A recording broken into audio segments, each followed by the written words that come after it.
If you haven't been keeping up with my playthrough of Genshin Impact, I got destroyed by Andreas not too long ago, and I've really become quite obsessed with Andreas's battle theme. It is incredible, and so I want to listen to it, I want to talk about it, I want to analyze it, I want to sit with it and really let it digest in my ears, and I want to share it with you. So let's start with Whirl of Boreal Wind, Andreas boss theme phase 1, and then we'll move into the Symphony of Boreal Wind phase 2. Let's go.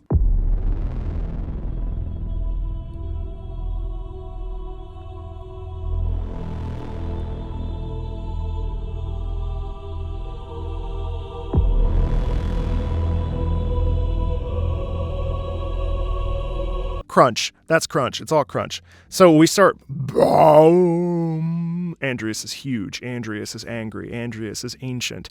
There is a lot of agony in Andreas. There's some battle scars. He's all torn up. He's agitated. He's angry. And you hear this like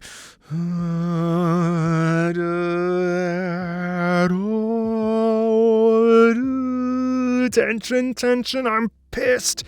And then we keep going.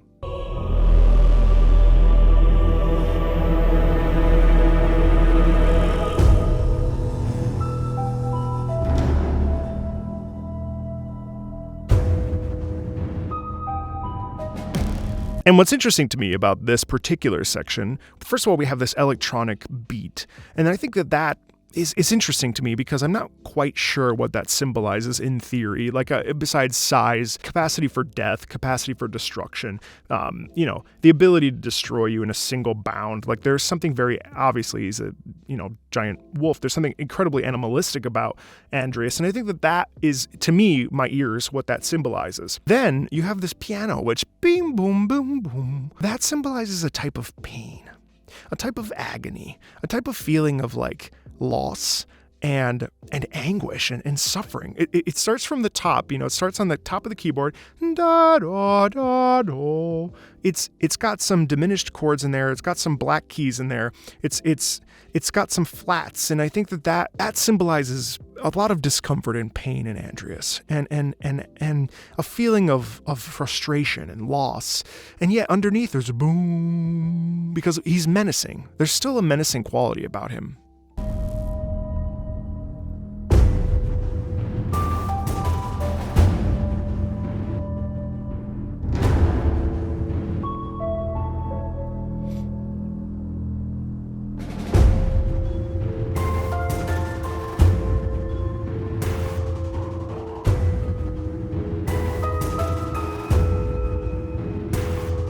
That's also interesting.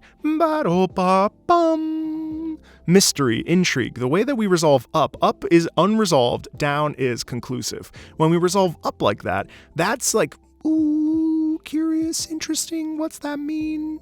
And then also underneath, we have the vibraphone or xylophone, I think vibraphone or marimba. We're playing these those are these like icicle sounds, these sort of like frozen sound, but it's all very subdued, which is pretty interesting to me. Oh, and then the snare on top.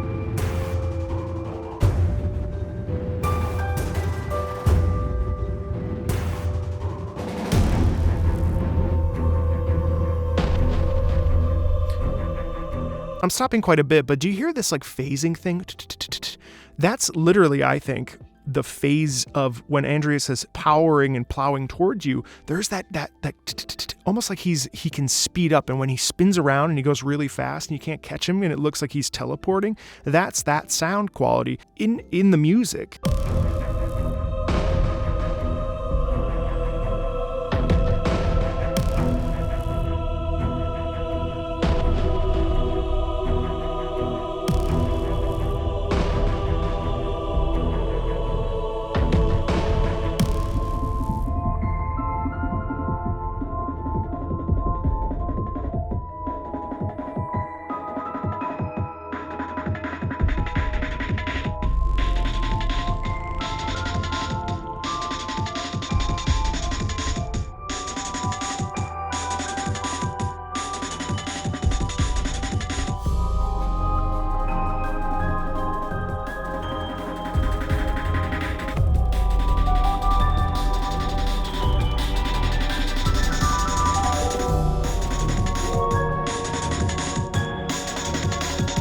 And this is what I keep saying about Yu-Peng Chen as a composer and Hoyo Mix in general, is that there's this blending of old versus new. First of all, I wouldn't consider the stuff that we're hearing right now, it's not a melody. Like, yes, it's more of a motive. Yes, bing, boom, boom, boom, bim, bim, bim, like that's all like sprinkles of music. That's not necessarily a melodic structure.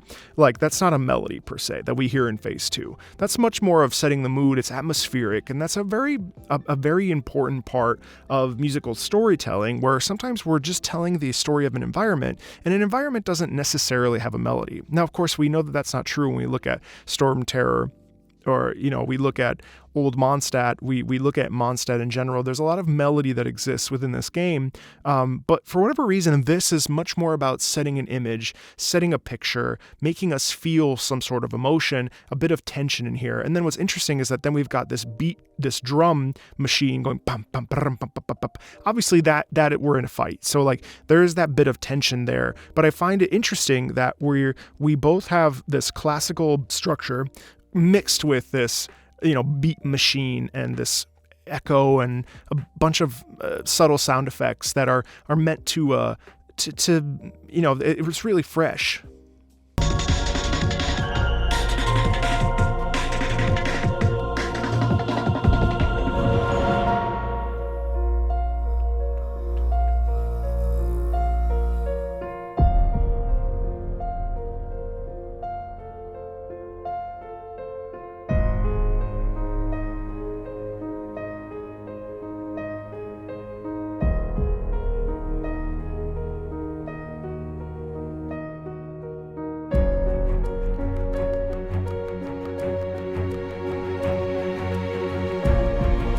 See, now this is a melody. This is a melody. Now what we're doing is, this is all setting up, there's a bit of anticipatory tension here. And what this is doing is setting us up for phase 2. This is all actually, the first half was an introit, then the middle was this sort of like tone setting. Now we're exiting and we're on the off ramp into phase 2, which is really where this peaks and climaxes.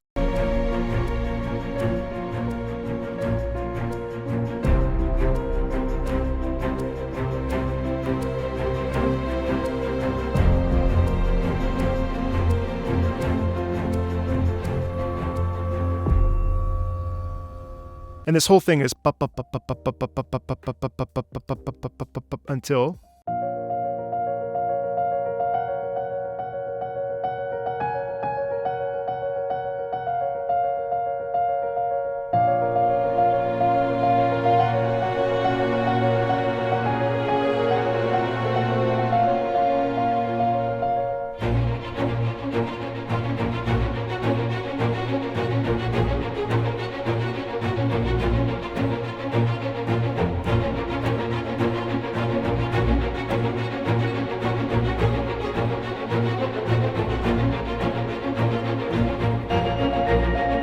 and see that, I'm sorry, but that on-ramp that we just took before in phase 1, this is the same. And now this is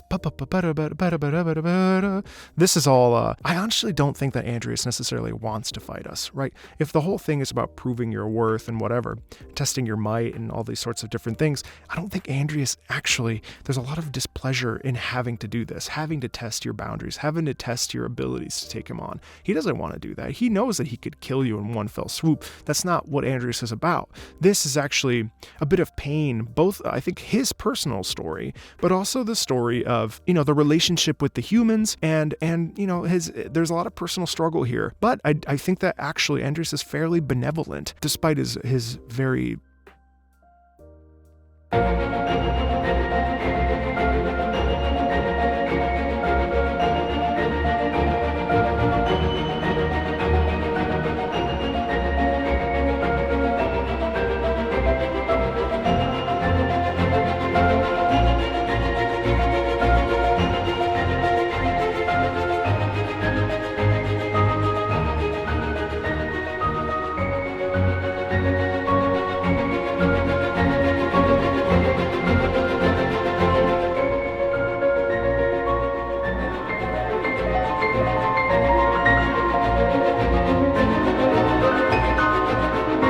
See, now we have ourselves a little bit of a piano concerto here.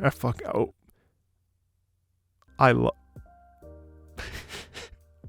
too excited. I love piano concertos. And right now, even though this is an exposition for when the chorus comes in, this is a piano concerto.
I love that song so much. That is my favorite song from the Genshin Impact soundtrack.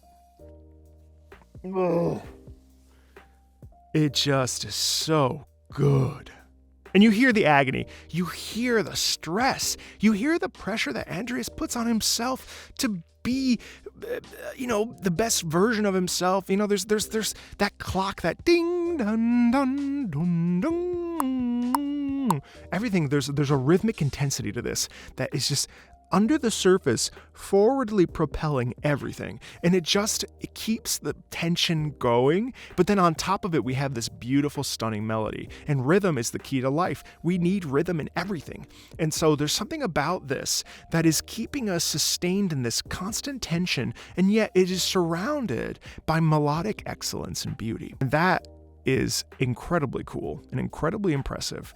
And you have the chorus that's like da da da ba da da da da. Even that expression da da ti la. It doesn't go ti do. It doesn't, whatever. It doesn't, solfege is not my best subject. It goes down. It steps down. And we know, and we understand, like I said earlier, when we pitch up, that's continuation, mystery, suspense, questions. When we point down, usually it's resolution, contemplation, and yeah, I mean, it ends. But there's something about like T from coming from an upper neighbor down to a second, da, coming to the note below, da da da da da da da. That's a half step, I'm pretty sure. Da da da da da da da. And it's just like, it's like, oh, it hurts, and that's the intention. This song hurts. It hurts.